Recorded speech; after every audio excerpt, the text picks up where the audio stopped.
नमस्कार। हेलो। आवाज नहीं आ रही? यहाँ बैठे सभी लोग शांति से सुने। हम सबका सादर नमन।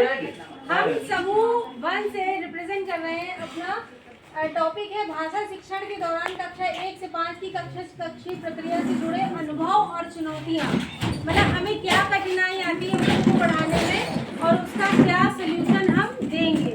तो अब जो कठिनाइयाँ आएंगी वो हमारी नंदिनी मैम और पल्लवी बताएंगी। छात्रों की कम उपस्थिति, ये हम लोगों को सभी को इस समस्या का फेस करना पड़ता है, सामना करना पड़ता है। और खासकर जिस समय फसल कट रही हो, फसल बोई जा रही हो, उस समय सबसे ज़्यादा परेशानी ये होती है कि हर स्कूल में छात्र संख्या बहुत कम हो जाती है। तो हम तो ये सोच रहे हैं कि समाधान भी साथ के साथ ही बताते जाएं। तो इसमें जैसा कि लिखा है कि छात्रों की उपस्थिति बढ़ाने के लिए अभिभावकों के साथ आत्मीय संबंध, ये तो एक बहुत जरूरी चीज ही है। हेलो, ये तो बहुत जरूरी है कि हमारे अभिभावकों से और छात्रों के साथ अगर अच्छे संबंध होंगे तो नेचुरली बच्चा फिर घर पर रुकेगा नहीं। पेरेंट्स भी चाहेंगे कि हमारा बच्चा जाए और बच्चा भी आएगा। इसके अलावा जैसे हमने अपने स्कूल में 100% अटेंडेंस का अवार्ड रखा था, उस ईयर में इतनी अच्छी छात्र संख्या रहती थी कि पेरेंट्स चाह के भी बच्चे को नहीं रोक पाते थे, क्योंकि प्राइवेट स्कूल्स में तो चलता है 100% अटेंडेंस अवार्ड। और हमने फिर रिस्ट वॉच दी थी। एक जो लड़का पूरे साल सत्र में उपस्थित रहा था, 3 बच्चे थे ऐसे जिनके जो एक भी दिन एब्सेंट नहीं हुए थे। तो हमने उन बच्चों को, तो उनके लिए तो रिस्ट वॉच एक बड़ी, चाहे बहुत महंगी नहीं थी, 125 रुपए की रिस्ट वॉच थी, लेकिन वो बच्चों के लिए, गांव के बच्चों के लिए बहुत अच्छा था। तो नेक्स्ट ईयर भी जब हमने वो किया तो बच्चों को एक क्रेज था कि हाँ, सत्र के अंत में हमें कुछ अच्छा मिलेगा। तो कुछ छोटे छोटे से उपाय और भी, आकांक्षा मैडम आप भी बताइए।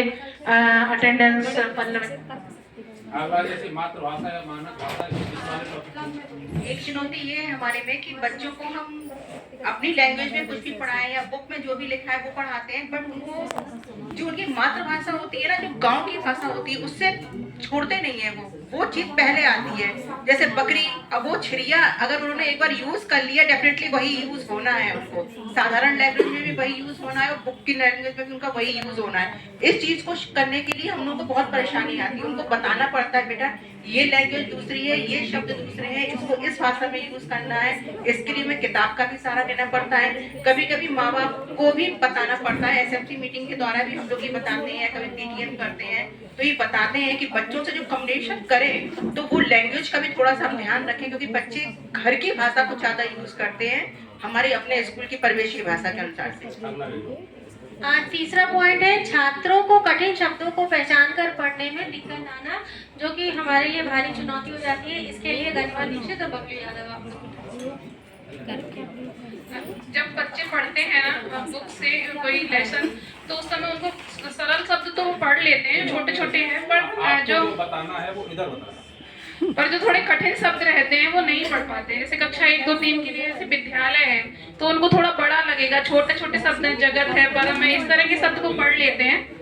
तो हम क्या करेंगे, विद्यालय को 2 अक्षर उनको दिखाएंगे और 2 अक्षर छुपा लेंगे। पहले के बाद वाले लय छुपा लेंगे और आगे वाले विद्या उनको खोल देंगे, ऐसे हाथ रखे।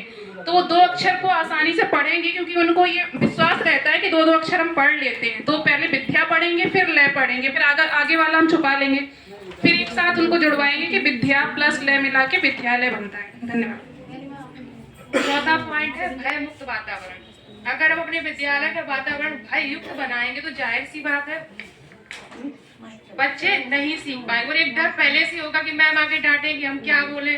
तो पहले हमें अपने कक्षा का वातावरण बदलना, जो कि भय मुक्त होना चाहिए। अगर बच्चों के साथ आप खेल खेलेंगे, गाना सुनाएंगे या सुनेंगे, कहानियां सुनाएंगे, तो ऑब्वियस सी बात है बच्चे भी हमसे जुड़ेंगे। तो सबसे पहले ये करना है हमको कि भय मुक्त वातावरण बनाना।